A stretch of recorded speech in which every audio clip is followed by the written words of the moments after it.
Welcome to Daily Focus from a tree stand.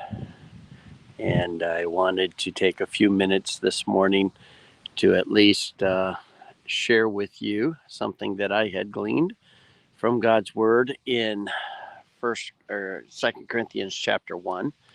And I hope that you're able to hear me okay. I don't want to talk too loud, as I don't want to spook any deer. I've had 8 does come in. One of them was right underneath me a little bit earlier, and but no bucks as of yet.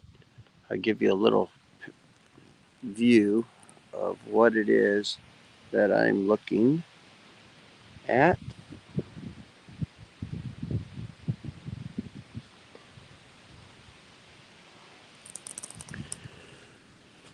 So if a deer comes in, I'll have to stop and pick it up later.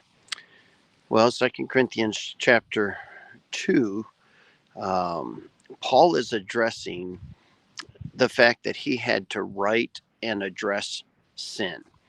And I have entitled this one, Grieving Over Sin. I think it's a lost art of just being able to be genuine and authentic when we realize that people are overtaken in a fault.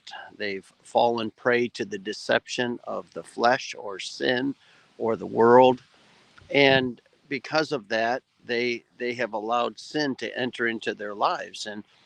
And those of us who truly love them, we don't want the consequences of sin to be a reality in their life. We want them to deal with it and have victory over it before all of the consequences take root. And so we want to confront it. We want to do it with meekness, knowing that we're not any better than them, that we probably have things that we're struggling with at the same time. And so we do it meekly, we do it graciously, but we do it in love.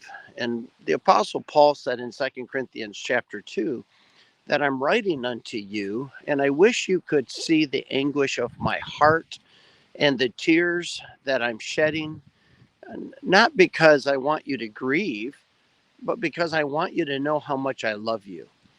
And I think our confrontation and our correction would go a lot further as we deal with family, as we deal with friends, even when we deal with foes, that if they could see a heart that genuinely loves them, it would be received totally different.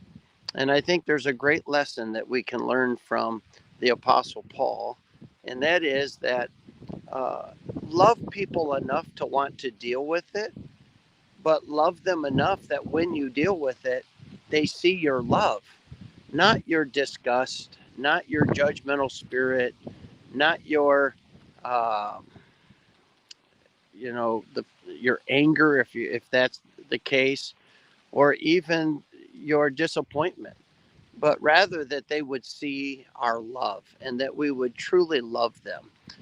Uh, Jesus said in John 13, "Herein shall all men know that you are my disciples if you have love one for another." And being able to take correction and use it uh, in love, it softens the fact that we really have to correct or confront. And so let's truly grieve in our heart over sin, not over the people. Don't steer it towards the individual, but let's keep it towards the enemy of sin. And sin is the problem. And so I look forward to seeing you again tomorrow. I'll be trying this again from a tree stand tomorrow, and look forward to having you join me. Have a great day. I look forward to seeing you tomorrow.